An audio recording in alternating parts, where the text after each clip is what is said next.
আসসালামু আলাইকুম viewers, welcome to NP education. NP এডুকেশনে সকলকে স্বাগত। আশা করি সকলে খুব খুব ভালো আছো। আজ চলে আসলাম আরও একটি ক্লাস নিয়ে। আজকের ক্লাসে থাকে চাইল্ড সাইকোলজি এবং পেডাগজি নিয়ে ক্লাস। সামনে আমাদের টেট পরীক্ষা আসতে চলেছে। 2024-এর টেট পরীক্ষাকে সামনে রেখে আমরা আজ থেকে শুরু করছি চাইল্ড সাইকোলজি এবং পেডাগজির সিরিজ। আর আজ হলো আমাদের প্রথম ক্লাস। এই ক্লাসে আমরা আলোচনা করব মনোবিজ্ঞানের প্রারম্ভিক ধারণা নিয়ে। এবার বলি এই চ্যাপ্টারটি নিয়ে। যদি আমরা টেটের সিলেবাসটাকে সামনে রাখি তাহলে দেখব এই যে চ্যাপ্টারটি মনোবিজ্ঞানের প্রারম্ভিক ধারণাটা কিন্তু আমাদের সিলেবাসে নেই। তাহলে আমাদের মাথায় প্রশ্ন আসে যে সিলেবাসে যদি না থাকে তাহলে আমরা এটা কেন পড়ব? এটা পড়ার কারণ হলো শুধুমাত্র এখন কিন্তু আমরা ডব্লিউবি টেটে ফোকাস করছি না। আমাদের ফোকাস কিন্তু যে কোনো টিচিং এক্সাম, ডব্লিউবি টেট হোক, সি টেট হোক, ঝাড়খণ্ড টেট হোক, ইউপি টেট হোক, যে কোনো টিচিং এক্সামে কিন্তু এই চ্যাপ্টারটি খুবই গুরুত্বপূর্ণ। আর যদি আমরা দেখি ডব্লিউবি টেটের ক্ষেত্রে, তো ডব্লিউবি টেট কিন্তু কখনো নিয়ম মানে না। যদি 2023-এর প্রশ্নপত্র আমরা দেখি ভালোভাবে তাহলে বুঝবো সেখানে কিন্তু সব রুলস কিন্তু ফলো করা হয়নি। তো এখানে মনোবিজ্ঞানের প্রারম্ভিক ধারণা থেকে প্রশ্ন আসবে না, এটা কিন্তু ভাবা ভুল। আমি এখানে চেষ্টা করেছি বিভিন্ন টিচিং এক্সামের প্রিভিয়াস ইয়ারগুলো আমি অ্যানালাইজ করেছি, এটা বুঝেছি যে যে জায়গা থেকে মেইনলি বারবার প্রশ্ন আসে সেই জায়গাগুলোই আমি এখানে তুলে ধরার চেষ্টা করেছি। খুব সংক্ষেপে এই ক্লাসটিতে আমি সব রকমের ডিটেলস দেওয়ার চেষ্টা করব। তবে আমাদের মাথায় আরেকটা প্রশ্নও আসতে পারে যে যেহেতু এটা সিলেবাসে নেই তাহলে এটা আমরা কেন পড়বো, এখান থেকে প্রশ্ন কেন আসবে? তো সেক্ষেত্রে বলি, যেহেতু আমরা পড়ছি চাইল্ড সাইকোলজি অ্যান্ড পেডাগজি, তো এখানে কিন্তু ধরে নেওয়াই হবে যে তুমি চাইল্ড সাইকোলজি সম্পর্কে কিন্তু সব কিছু জানো, অর্থাৎ তার উৎপত্তি কোথা থেকে, এই চাইল্ড সাইকোলজির অতীত কী ছিল, তার ইতিহাস কী ছিল, এই সব কিছু কিন্তু তুমি জানো। যেমন আমরা ইংরেজি ভাষা যারা পারি বা ইংরেজি পড়তে পারি তারা কিন্তু ধরেই নেওয়া হয় যে যারা ইংরেজি পড়তে পারে তারা কিন্তু এবিসিডি পারে। এখানেও কিন্তু ঠিক তেমনই, যে মনোবিজ্ঞান নিয়ে যেহেতু আমরা পড়ছি তাহলে কিন্তু এটা ধরেই নেওয়াই হবে যে মনোবিজ্ঞানের ধারণা কিন্তু আমাদের আছে। প্রথম থেকে সূচনা থেকে শুরু করে হিস্ট্রি সব কিছু আমরা জানি। তো সেক্ষেত্রে এখান থেকে কিন্তু প্রশ্ন আসতেই পারে বলা ভুল, আসে এখান থেকে প্রশ্ন। শুধুমাত্র মনোবিজ্ঞানের প্রারম্ভিক ধারণা বলে যে চাইল্ড সাইকোলজিতে আসবে এরকম কোনো বিষয় নেই। এটা কখনো কখনো ইংলিশেও চলে আসে, বেঙ্গলিতেও আসে, ম্যাথেও কখনো কখনো আসতে দেখেছি। এই বিষয়ে আরেকটি কথা, সেটা হলো যেহেতু ক্লাসটি আমি সংক্ষেপে মূল পয়েন্টগুলো তুলে ধরেছি, তো তোমরা চেষ্টা করবে পুরো ক্লাসটি দেখার, একটু স্কিপ না করে ক্লাসটি পুরো দেখার চেষ্টা করবে। আর আমি যে কথাগুলো বলছি সেগুলো মন দিয়ে শোনার চেষ্টা করবে, শুধুমাত্র স্ক্রিনে কি আসছে সেটা দেখবে না। আর চাইলে খাতা পেন নিয়ে বসতে পারো, মেন পয়েন্টগুলো লিখে নিতে পারো। আর একটা বিষয়, যারা মনে করছো আমি সংক্ষেপে পড়বো না, ডিটেলসে পড়বো, ডিটেলসে জানবো, ডিটেলস জানতে গেলে এই চ্যাপ্টারটি প্রচুর বড়, অনেক বড়, 2-4টে ক্লাস এমনিই লেগে যাবে ডিটেলসে পড়তে গেলে। তো সেক্ষেত্রে আমি শুধু টেটের দিকে ফোকাস করে টেটের দিক থেকে দেখতে গেলে যেটুকু আমাদের লাগবে সেটুকুই আমি এখানে দেওয়ার চেষ্টা করেছি। যারা জ্ঞান পিপাসু বা যাদের জানার আরও আগ্রহ আছে তারা চাইলে বিভিন্ন সাইকোলজির বই আছে, সে বইগুলো পড়ে কিন্তু এ বিষয়ে জানতে পারো। তো চলো শুরু করা যাক আজকের ভিডিও। প্রথমেই আসি সাইকোলজি, অর্থাৎ মনস্তত্ত্বের ইংরেজি প্রতিশব্দ হলো সাইকোলজি। এই সাইকোলজি শব্দটি কিন্তু ইংরেজি একটি প্রতিশব্দ, আর এই সাইকোলজি শব্দটি ল্যাতিন শব্দ সাইকোলজিয়া থেকে নেওয়া হয়। এবার প্রশ্ন আসে, এই শব্দটি সাইকোলজি শব্দটি প্রথম ব্যবহার করেন কে? এই শব্দটি প্রথম ব্যবহার করেন রুডলফ গোকেল। তার লেখা বই আছে সাইকোলজিয়া, সেই বইয়ে কিন্তু তিনি প্রথম এই সাইকোলজি শব্দটি ইউজ করেন। তারপরে আসে এই সাইকোলজি শব্দের মূল অর্থ কী। এই সাইকো আর লজি, এই সাইকোলজি শব্দটি এসছে গ্রিক ওয়ার্ড সাইকি এবং লোগোস নামে দুটো ওয়ার্ড থেকে। এই সাইকের মানে হলো সোল বা আত্মা, এবং লোগোস মানে হলো সায়েন্স বা বিজ্ঞান। অর্থাৎ সাইকোলজির এই সাইকি এবং লোগোসকে একত্রিত করলে আমরা পাই আত্মার বিজ্ঞান। আত্মার বিজ্ঞানকেই বলা হয় সাইকোলজি বা মনস্তত্ত্ব। তাহলে আমরা এখান থেকে এটা বুঝতে পারলাম যে আত্মার বিজ্ঞানই হলো মনোবিজ্ঞান। এরপরে আসি সাইকোলজির কথা। সাইকোলজি, এখন তো সাইকোলজি একটা আলাদা সাবজেক্ট হয়ে গেছে, কিন্তু এটা সাইকোলজি প্রথমে ছিল দর্শনশাস্ত্রের একটি অংশ। আর এই ইভেনগাস বলেছেন, আমি আগেই বলেছি মনোবিজ্ঞান কি মনোবিজ্ঞানের অতীত অনেক বড়, কিন্তু তার হিস্ট্রি কিন্তু খুব ছোট। এটা জানার জন্য দিলাম, পরীক্ষায় আসতেও পারে। এবার আসি, গ্রিক দার্শনিক অ্যারিস্টটলকে মনোবিদ্যা শাখার জনক বলা হয়। এবার আমরা হিস্ট্রিটা পড়বো যে কিভাবে এই সাইকোলজিটা চেঞ্জ হয়ে এই মডার্ন সাইকোলজিতে চলে এসছে। তো অতীতে 16 শতকে বলা হতো যে সাইকিয়ার লোগোস থেকে কী এসছে, সাইকোলজি মানে আত্মার বিজ্ঞান। তাই 16 শতকে মনে করা হতো যে সাইকোলজি মানে হলো আত্মার বিজ্ঞান। আর এটা কারা কারা মনে করতো? এই মতবাদকে সমর্থন করতো অ্যারিস্টটল, প্লেটো, ডেকার্টে এনারা। আর আমরা সবাই জানি অ্যারিস্টটল, প্লেটো, ডেকার্ট এনারা হলেন গ্রিক দার্শনিক। তো গ্রিক দার্শনিকরা মনে করতেন যে সাইকোলজি হলো আত্মার বিজ্ঞান। আর এই ক্ষেত্রে অ্যারিস্টটল কী করেছেন, আত্মার উপরে খুব ইম্পর্টেন্স দিয়েছেন। তিনি বলেছেন যে আত্মা আমাদের জীবনে খুব ইম্পর্ট্যান্ট একটা বিষয়, আত্মা ছাড়া মানুষের জীবন বৃথা। আত্মার সাথে মানুষের মানে দেহের খুব ভালো সম্পর্ক আছে, গভীর সম্পর্ক আছে, এগুলো তিনি বলেছেন। কিন্তু বিষয় হলো, এই নিয়ে যারা সমালোচক তারা সমালোচনা করেছেন। তারা বলেছেন যে আত্মা কোথায়? আমরা সবাই কি আত্মা দেখতে পাই? আত্মাকে চোখে দেখা যায় না? আত্মা হলো একটা আধ্যাত্মিক বিষয়, একটা আধ্যাত্মিক ধারণা। আত্মাকে চোখে দেখা যায় না, ছোঁয়া যায় না, অনুভব করা যায় না। তাহলে সে যাকে দেখা যায় না তাকে নিয়ে আমরা কিভাবে পড়াশোনা করব? তো এই নিয়ে কিন্তু একটা সমালোচনা তৈরি হয়। আর এক্ষেত্রে বা এই সময় অ্যারিস্টটল কিন্তু এই মানুষের শরীরের সাথে মানুষের আত্মার যে সম্পর্ক সেটা কিন্তু বোঝাতে পারেননি বা এক্সপ্লেন করতে পারেননি। তো এক্ষেত্রে তখন এই আত্মার বিজ্ঞান বিষয়টা কিন্তু পুরোপুরি ডিনাই করে দেওয়া হয় যে না, মনোবিজ্ঞান মানে কিন্তু আত্মার বিজ্ঞান না। এরপর আসে 17 বা 18 শতাব্দীতে। 17 এবং 18 শতাব্দীতে কী হয়, বলা হয় যে মনোবিজ্ঞান আত্মার বিজ্ঞান না, মনোবিজ্ঞান মানে হলো মনের বিজ্ঞান। আর এই মতবাদকে যারা সাপোর্ট করেছিল তারা ছিল হোল্ডিং বা হফটিং বলা যায়, আর জন লক এনারা বলেছিলেন কি যে মনোবিজ্ঞান হলো আত্মার বিজ্ঞান নয়, মনোবিজ্ঞান হলো মনের বিজ্ঞান। এক্ষেত্রেও কি হলো, সমালোচকরা এই যে বলা হলো মনোবিজ্ঞান হলো মনের বিজ্ঞান, এটা নিয়েও সন্তুষ্ট নয়। যে মনোবিজ্ঞান মনের বিজ্ঞান ঠিক আছে, কিন্তু মন কি আমরা দেখতে পাই? সায়েন্টিফিকভাবে আমরা কী করে জানি মন কোথায় আছে, মন দেখতে কেমন, এক্স্যাক্টলি একটা মানুষের দেহের মনের এক্সিস্টেন্স কোথায়, কোন জায়গাটায় মন অবস্থান করে, ইত্যাদি নানা রকম প্রশ্ন উঠতে থাকে এই বিষয়ে। তারপরে তারা কি করলো, যে মন হলো একটা অস্পষ্ট ধারণা, যে বিষয় নিয়ে আমরা কাজ করব সে বিষয়টা কোথায় আছে আমরা জানি না, দেখিনি, সায়েন্টিফিকভাবে বলতে পারি না যে মন আসলে কোথায় আছে, তাহলে এটা নিয়ে আমরা কাজ করতে পারবো না। এই জন্য মডার্ন সাইকোলজি কী করলো, এই যে মনোবিজ্ঞান মানে মনের বিজ্ঞান, এই জিনিসটাকে ডিনাই করে দিল। এক্ষেত্রে আমাদের আরেকটা জিনিস মনে রাখতে হবে, এটা পরীক্ষায় অনেকবার আসে, বারংবার আসে। জন লক শিশুদেরকে ট্যাবুলা রাসা বলেছিলেন। এই ট্যাবুলা রাসা মানে কি? ট্যাবুলা রাসা মানে হলো খালি স্লেট বা ব্ল্যাঙ্ক স্লেটের মতো একটা ব্যাপার। যে তিনি মনে করতেন যখন শিশুরা জন্মগ্রহণ করে, জন্মের সময় থেকে শিশুদের মধ্যে কিছুই থাকে না। মডার্ন সাইকোলজি কিন্তু এটা মনে করে না। মডার্ন সাইকোলজি মনে করে কি, যে শিশু যখন জন্মগ্রহণ করে তখন কিন্তু ইননেট ক্যাপাসিটি নিয়ে জন্মগ্রহণ করে বা তার মধ্যে কিছু না কিছু থাকে। কিন্তু জন লক মনে করতেন যে শিশুরা হলো ট্যাবুলা রাসা।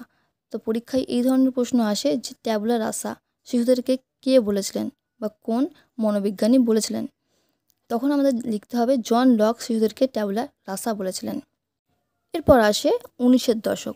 19-এর দশকে বলা হলো যে না, মনোবিজ্ঞান আত্মার বিজ্ঞানও না, মনের বিজ্ঞানও না, মনোবিজ্ঞান হলো চেতনার বিজ্ঞান। আর এই যে চেতনার বিজ্ঞান, এই যে মতবাদ, এই মতবাদকে সাপোর্ট করেছিলেন অ্যাঙ্গেল, হবস, ভুন্ড বা হুন্ড বলা যায় ইনি। এখানে আমরা হুন্ড সম্পর্কে একটু জেনে নিই ছোটো করে। হুন্ড কিন্তু সবসময় কিউরিয়াস ছিলেন মানুষের আচরণ নিয়ে, মানুষের আবেগ কোত্থেকে আসবে, মানুষের উন্মাদনার উৎস কী, মানুষের চেতনা কেমন, এইসব নিয়ে হুন্ড ভীষণ এক্সাইটেড ছিল, কিউরিয়াস ছিল। সবসময় তিনি জানতে চাইতেন যে মানুষের আচরণ কেমন হবে, মানুষ যখন মানে উন্মাদনার সৃষ্টি হয় মানুষের মধ্যে বা পাগলের মতন ব্যবহার করে, তখন সেই পাগলপনা বা উন্মাদনার সৃষ্টি বা উৎস কোত্থেকে, মানুষের আবেগ কোত্থেকে আসে, কোথা থেকে এই আবেগের উৎপত্তি হয়, এইসব বিষয় নিয়ে হুন্ড সবসময় কিউরিয়াস ছিলেন। হুন্ডকে ফাদার অফ সাইকোলজি বলা হয়। আর মনোবিজ্ঞানের উপর প্রথম গবেষণাগার স্থাপন করেছিলেন কিন্তু এই হুন্ড, জার্মানির লিপজিগ শহরে। এই প্রশ্নটা কিন্তু বারংবার আসে যে মনোবিজ্ঞানের উপর সর্বপ্রথম গবেষণাগার কে স্থাপন করেন? বলতে হবে ডব্লিউ ভুন্ড। কোথায়? জার্মানির লিপজিগ শহরে। তিনি মনোবিজ্ঞানের উপর সর্বপ্রথম গবেষণাগার স্থাপন করেন, সেই জন্যই কিন্তু তাকে ফাদার অফ সাইকোলজি বলা হয়। আর এক্ষেত্রে আর ছোটো জিনিস মনে রাখি আমরা, ভারতের প্রথম সাইকোলজি ল্যাব ওপেন করা হয় কোথায়? কলকাতাতে। কে করেন? Doctor S N. সেনগুপ্তা 1916 সালে।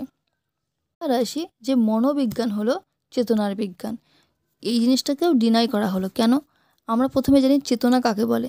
চেতনা যদি ইংলিশে বলতে যাই, consciousness is the awareness of one's thoughts, feelings and perceptions and the world around them.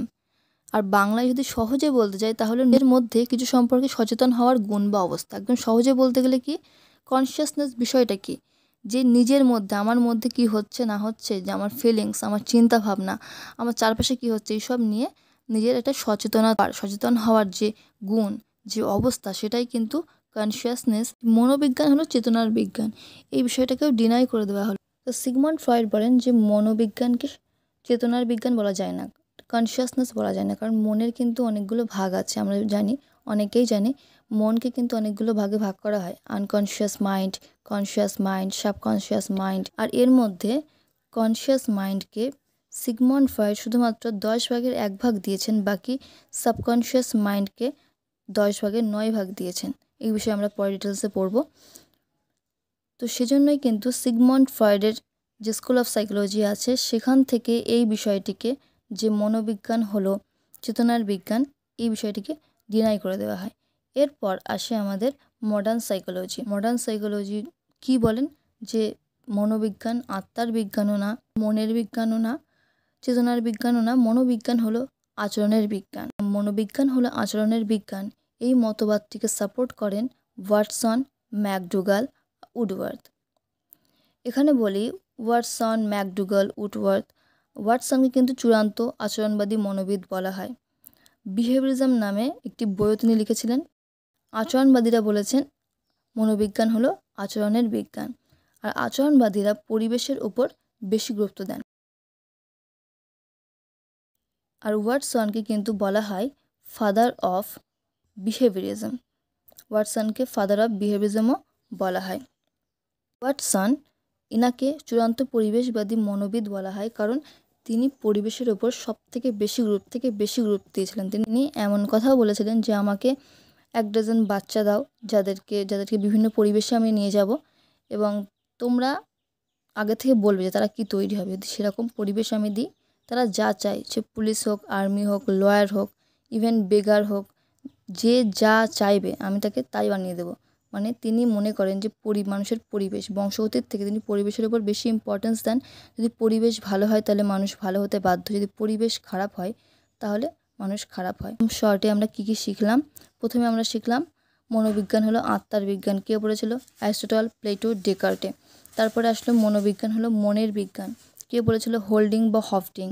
তারপরে মনোবিজ্ঞান ছিল চেতনার বিজ্ঞান, কে বলেছিলেন? Angell, Locke's, Hobbes. তারপরে আসে মনোবিজ্ঞান হলো আচরণের বিজ্ঞান, কে বলেছিলেন? Watson, McDougall, Woodworth. তো আমরা মনোবিজ্ঞানের পাস্ট সম্পর্কে জানলাম, যে কিভাবে মনোবিজ্ঞান এসছে, কোন শব্দ থেকে তাকে কয়েন করা হয়েছে, কোথা থেকে ইউজ করা হয়েছে, কে প্রথম ইউজ করেছিলেন, কোন বইয়ে ইউজ করেছিলেন, ইত্যাদি ইত্যাদি। মনোবিজ্ঞানের হিস্ট্রি জানলাম, যে কিভাবে আমরা এই মডার্ন সাইকোলজি পেয়েছি। এবার আমরা পড়ব হোয়াট ইজ সাইকোলজি বা মনোবিজ্ঞান কী। Psychology is the scientific study of the human mind and its functions, especially those affecting behavior in a given context. মনোবিজ্ঞান হলো মানসিক প্রক্রিয়া ও আচরণ সম্পর্কিত বিদ্যা ও অধ্যয়ন। এটি বিজ্ঞানের একটি তাত্ত্বিক বা ফলিত শাখা, তাত্ত্বিক বানানটি ভুল আছে, যাতে মানসিক কর্ম প্রক্রিয়া ও আচরণসমূহ নিয়ে বৈজ্ঞানিক অনুসন্ধান করা হয়। এবার আসি মডার্ন সাইকোলজি নিয়ে, আচরণের বিজ্ঞান। তো মানুষের আচরণ পরিবর্তিত হচ্ছে কি হচ্ছে না, এ নিয়ে কিন্তু আমরা অধ্যয়ন করতে পারি। এটা কিন্তু আচরণ কিন্তু আমরা দেখতে পাই, আমরা বুঝতে পারি যে কোনো মানুষের আচরণের কোনো পরিবর্তন আসলে, তো এটা নিয়ে কিন্তু অধ্যয়ন করাই যায়। তাই এটাই হলো আমাদের মডার্ন সাইকোলজি, যেটা আচরণের বিজ্ঞান হলো মনোবিজ্ঞান। এরপর আমরা কিছু ইম্পর্টেন্ট ওয়ান লাইনার দেখে নেব, যেগুলো পরীক্ষায় বারবার আসে। প্রথমেই বলি, অ্যারিস্টটল সর্বপ্রথম তার লেখা গ্রন্থ ডি অ্যারিনাতে মনোবিজ্ঞানকে পৃথক বিজ্ঞান হিসেবে স্বীকৃতি দিয়েছিলেন। তো এখান থেকে দুটো প্রশ্ন আসে, যে সর্বপ্রথম পৃথক বিজ্ঞান হিসেবে মনোবিজ্ঞানকে স্বীকৃতি দেওয়া হয়েছিল কোন বইয়ে? তখন আমাদের বলতে হবে ডি অ্যারিনা। আর এখানে এটাও প্রশ্ন আসে, ডি অ্যারিনা বইটি বা গ্রন্থটি কার লেখা? তখন আমাদের লিখতে হবে অ্যারিস্টটল। এরপরে আসছি, স্নায়ুবিজ্ঞান ও প্রাণীবিজ্ঞানের মধ্যেই যে মনোবিজ্ঞানের প্রাথমিক ভিত্তি নিহিত আছে সেই কথা সর্বপ্রথম বলেন জার্মান শরীরবিজ্ঞানী জোহানেস পিটার মুলার। এরপর মনোবিজ্ঞানকে বিজ্ঞান হিসেবে প্রতিষ্ঠিত করার জন্য অন্যতম গুরুত্বপূর্ণ বৈজ্ঞানিক আবিষ্কারটি করেছিলেন আরেকজন জার্মান বিজ্ঞানী হারমেন ভন হেলমল্টজ।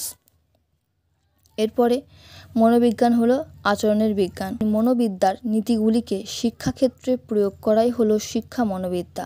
তাহলে এখান থেকে আমরা জানলাম শিক্ষা মনোবিদ্যা কি, মনোবিদ্যার নীতিগুলোকে শিক্ষাক্ষেত্রে প্রয়োগ করাই হলো শিক্ষা মনোবিদ্যা। এবার আসে সাইকিয়াট্রি। আমরা যাই যে শব্দটি ইউজ করি, সাইকিয়াট্রি দেখাতে যাচ্ছি। তো এই সাইকিয়াট্রি শব্দটি প্রথমে ব্যবহার করেছিলেন 1808 সালে জার্মান চিকিৎসক জোহান ক্রিস্টিয়ান রেইল। সাইকিয়াট্রি শব্দটির আক্ষরিক অর্থ হলো মনোরোগ বিদ্যা।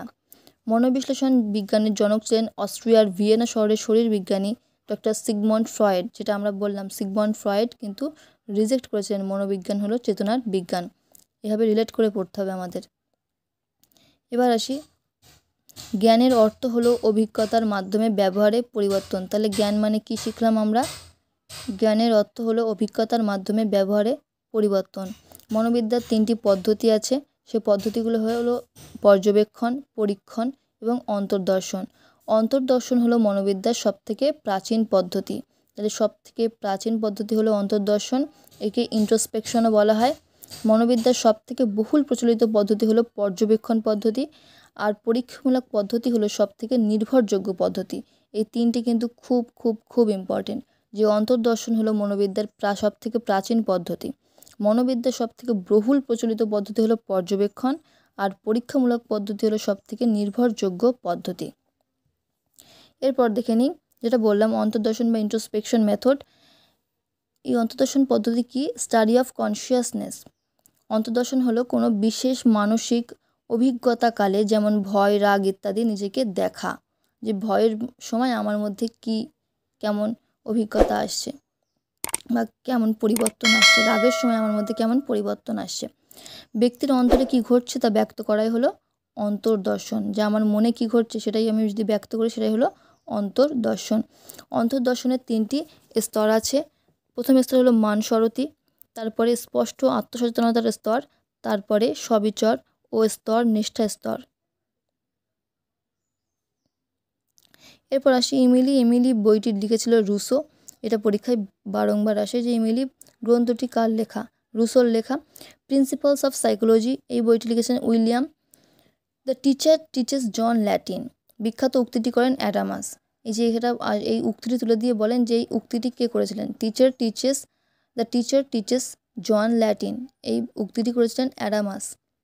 এই শব্দটি থেকে কি বোঝানো হচ্ছে? যে শিক্ষককে যেমন বিষয় জানতে হবে, যদি আমরা ল্যাটিন শেখাতে যাই তো ল্যাটিন বিষয় সম্পর্কে আমাকে কিন্তু ভালোভাবে জানতে হবে, তেমন যাকে শিক্ষা দেব বা শিক্ষার্থী যাকে শেখাবো তার সম্পর্কেও কিন্তু আমাকে জানতে হবে। আর এই শিক্ষার্থীকে জানতে হলে আমার প্রয়োজন কি? মনোবিজ্ঞানের জ্ঞান। তাই শিক্ষা ও মনোবিজ্ঞানের সম্পর্ক কিন্তু এই যে the teacher teaches John Latin, এই বিষয়টি থেকে বা এই বাক্যটি থেকে খুব ভালোভাবে বোঝা যায়। তারপরে আসছে মনোবিদ্যার শাখা বিশুদ্ধ মনোবিদ্যা ও ফলিত মনোবিদ্যা। দুটো থাকে মনোবিদ্যার শাখা, একটা বিশুদ্ধ মনোবিদ্যা, একটা ফলিত মনোবিদ্যা। এরপর আমাদের আরেক ধরনের প্রশ্ন, সেইগুলো হলো বিজ্ঞানীদের নাম তুলে দেয়, দিয়ে বলে কোন স্কুল অফ সাইকোলজি থেকে এরা বিলং করে সেটা লিখতে হবে। তো এখানে আমি খুব শর্টে লিখে দিয়েছি কিছু, যাতে পরীক্ষায় আসলে তোমরা বুঝতে পারো। প্রথমে আছে স্ট্রাকচারালিজম বা গঠনবাদ। গঠনবাদের মধ্যে পড়েন ডব্লিউ উন্ড। সাইকোঅ্যানালাইসিস বা মনোবিশ্লেষণবাদ Sigmund Freud, analysis of dreams. তারপর বিহেভিয়ারিজম বা আচরণবাদ জে.বি. ওয়াটসন, এনাকে বলা হয় চূড়ান্ত আচরণবাদী মনোবিদ। তারপর আছে গেস্টাল্টিজম বা সমগ্রতাবাদ ওয়ার্দিমার, গেস্টাল্টের জনক বলা হয় ওয়ার্দিমারকে। এরপর কোহলার, কাফকা, লিউইন। এই গেস্টাল্ট শব্দের অর্থ কিন্তু সমগ্র। এরপর কগনিটিজম জ্ঞানমূলক মনস্তত্ত্ববাদ ব্রুনার, পিয়াজে, ভাইগস্কি প্রমুখ। এরপর আসছে হিউম্যানিজম বা মানবতাবাদ Abraham Maslow, father of humanism বলা হয় অ্যাব্রাহাম ম্যাসলোকে। কার্ল রজার্সকেও কিন্তু হিউম্যানিস্ট বলা হয়।